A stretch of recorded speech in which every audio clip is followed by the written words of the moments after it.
situation that's about to happen on this stage. All right. In 2013 and 2015, Kshama Sawant was elected to the Seattle City Council as a leader in the movement for a $15 an hour minimum wage. As a socialist and activist, she ran independent of the Democratic establishment, took no money from business, and she only takes the average worker's wage, donating the rest of her six-figure salary to social movements. She has fought for rent control, affordable housing, and other tenants' rights, taxing the rich to fund social services, and divesting from Wells Fargo and the Dakota Access Pipeline.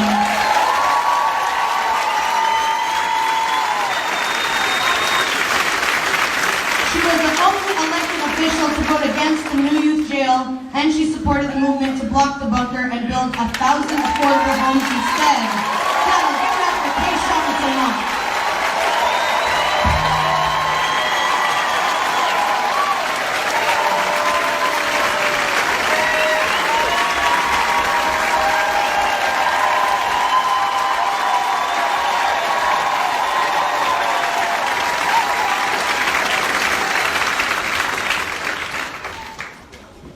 Sisters and brothers, I'm so honored and inspired to have the opportunity to stand with you all today to help launch Nikita Oliver's inspiring campaign for Mayor of Seattle.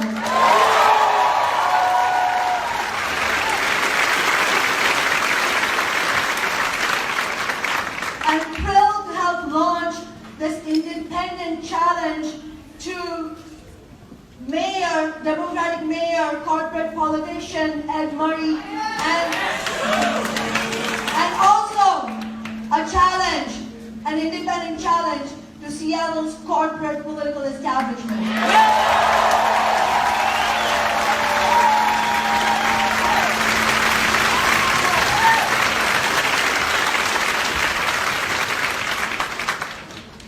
This energy and enthusiasm, wow. This huge turnout, this is yet another demonstration for us that millions of people, especially younger people, are rising up and demanding a real fighting left alternative to the corrupt corporate establishment that dominates our society.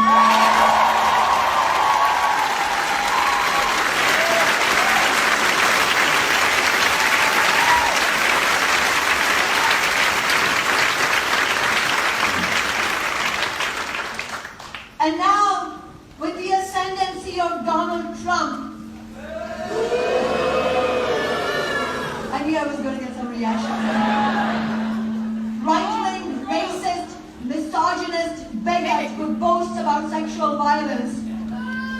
With the ascendancy of Trump to the White House, sisters and brothers, the urgency to build a left alternative is even greater now.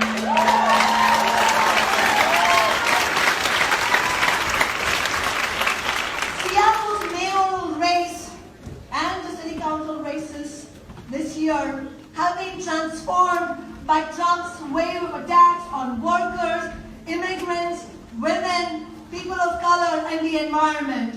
The majority of Seattle is demanding City Hall lead the way in making our city a center of resistance to Trump's attacks.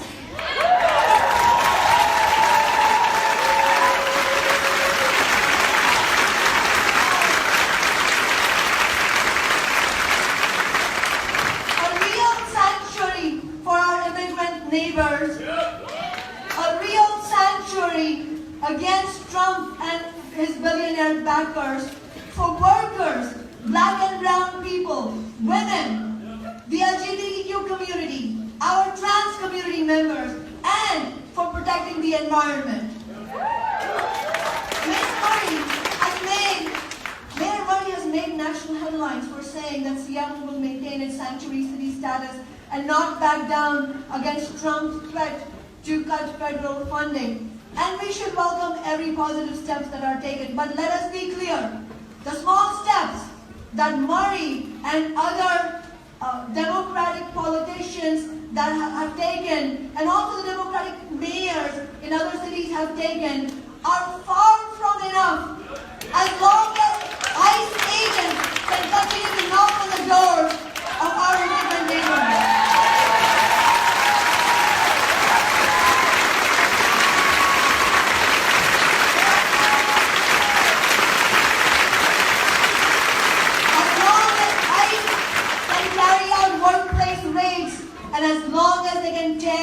families apart. It is far from enough as long as women lack access to affordable and safe reproductive care. As long as our schools and services remain underfunded, or when the big real estate backers of this developer-in-chief can continue to gentrify Seattle and price working people and people of color out of their homes.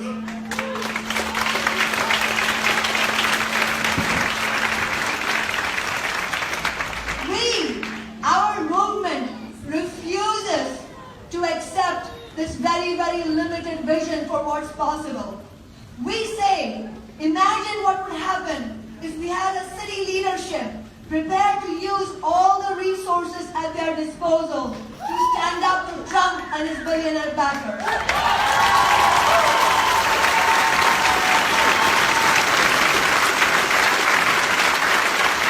A city leadership who are willing to use their elected offices to mobilize the collective power of working people in Seattle to fight back. When ICE agents come into our communities, the mayor should use the city's emergency response network to urge mass peaceful blockades by ordinary working people.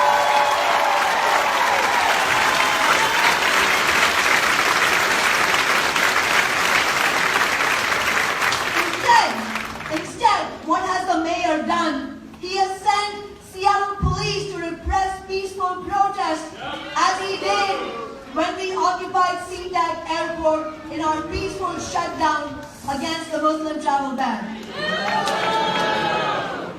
We need a city leadership that will meet Trump's cuts to education, social services, and environmental protection by raising taxes on the rich and big business.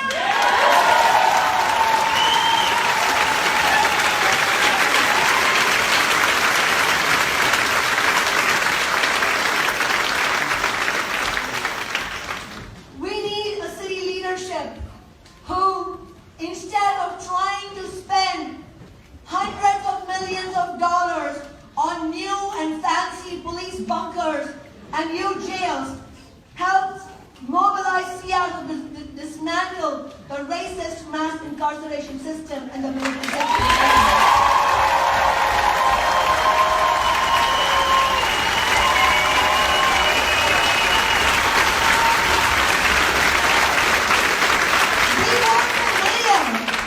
We want a mayor who will join me in the call for an elected civilian oversight board with full powers over the police.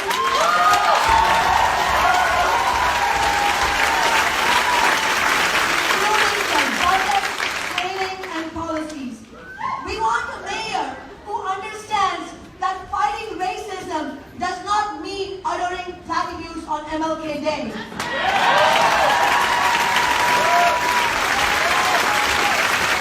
That fighting racism means fighting big developer interests that are gentrifying Seattle and our central district.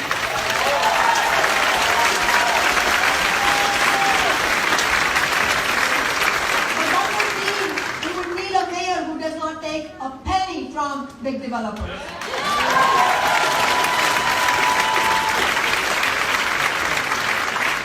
We need a mayor who will understand that fighting racism means fighting for rent control.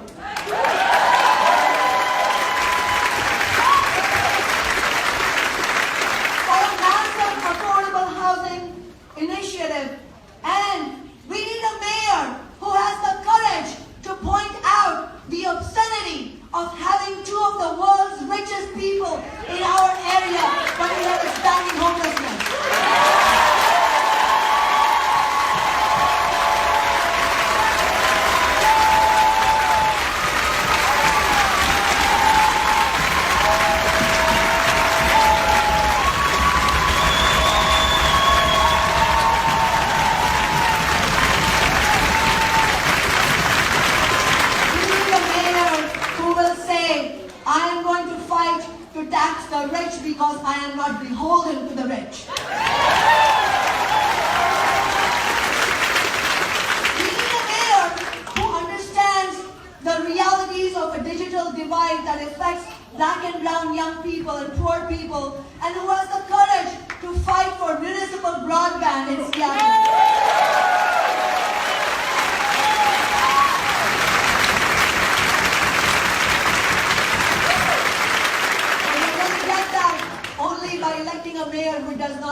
because big business will fight us tooth and nail.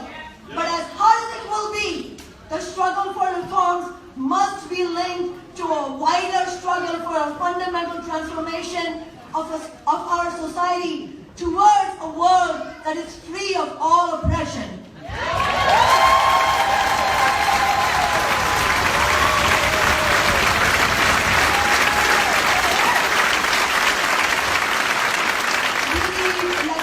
Sisters and brothers who stand 100% on the side of working people in oppressed communities, not when it is convenient for them.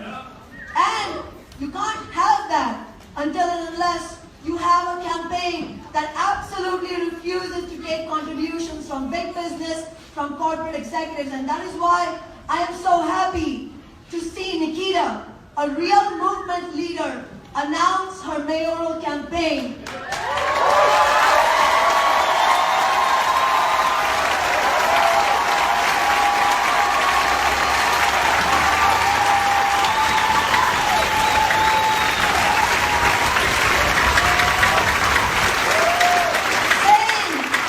Saying that she won't take a dime of corporate money and that she will run independent of the corporate-backed Democratic Party.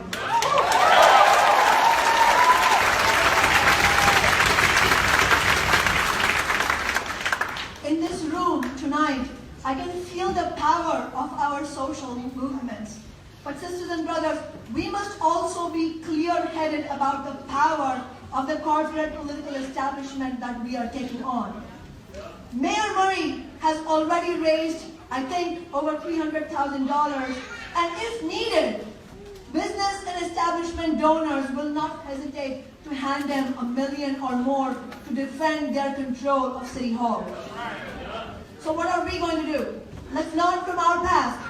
In 2015, when I ran for re-election, the city establishment threw everything they could against me and in favor of my corporate opponent. They put nearly $500,000 of corporate money in the District 3 Council race, breaking all previous records. How did we counter that? We countered that with a people power campaign, knocking on over 95,000 doors, making over 200,000 phone calls, going toe-to-toe on fundraising and raising nearly $500,000 of working people's donations.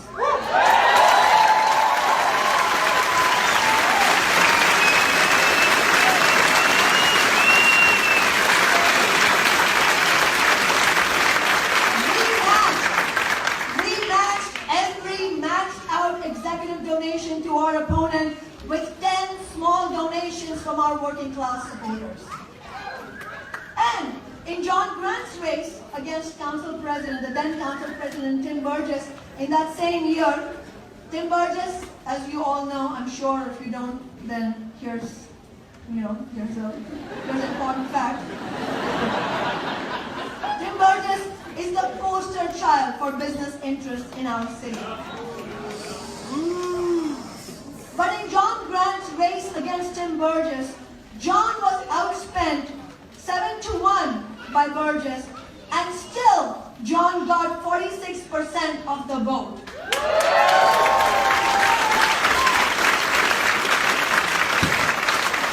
That was accomplished by empowering working people to fight for those interests. And now it seems that 46% that John Grant won has convinced Burgess to go into early retirement this year.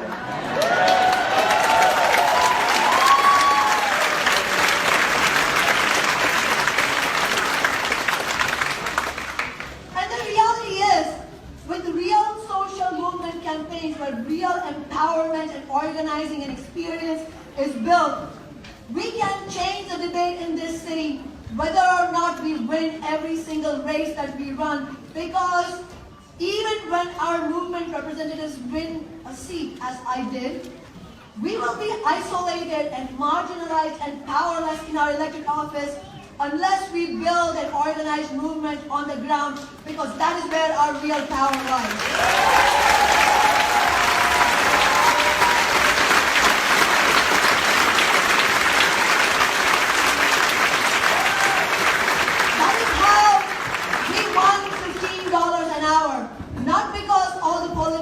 the cities, they said, oh, this sounds like the correct thing to do. Like, show me where to sign. I want to share a story with you that some of you may already have heard. Just weeks after I was elected, in 2014, 2 council members came into my office, sat me down, and said, it was great, you did all this rabble-rousing and you somehow managed to get elected, but we're here to inform you that your agenda is not going to work here. We're not going to let you win 15. And less than 6 months later, we had won $15 an hour.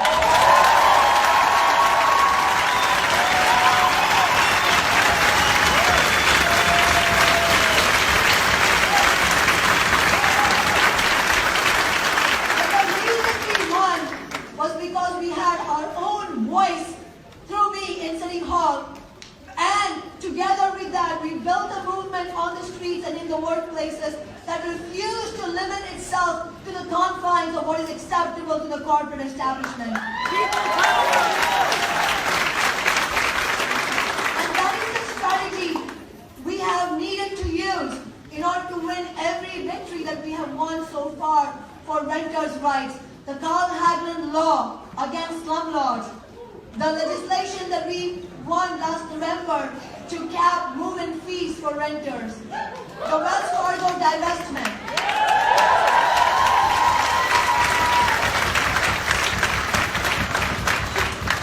The Wells Fargo divestment bill sat in Tim Burgess's committee for 2 months, and the only reason it saw the light of day was because we kept building the movement on the streets in Seattle, and that nationwide, working people, young people went into a revolt against Trump, and suddenly it looked really bad for the city's establishment to say they were anti-Trump and then support the Dakota Access Pipeline. And that is what we're going to need. Tomorrow, sisters and brothers, tomorrow, we're going to bring back our resolution for the divestment of the city from the Keystone XL pipeline.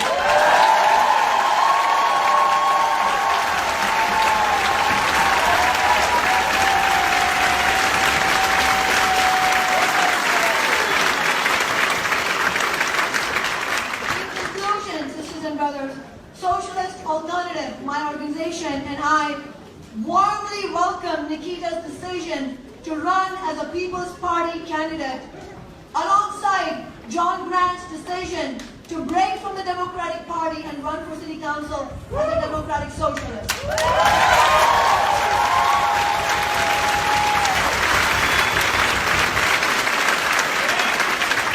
John and Nikita's campaigns, alongside the ongoing work that our movement and Socialist Alternative have been doing, alongside this powerful work that has been happening, I am confident we can blaze a path for independent left politics in Seattle and use these campaigns to begin building a fight back, a deeper and broader fight back against racism, sexism, discrimination against LGBTQ people, and begin to make Seattle the center of resistance against Trump, the billionaire class, and against capitalism.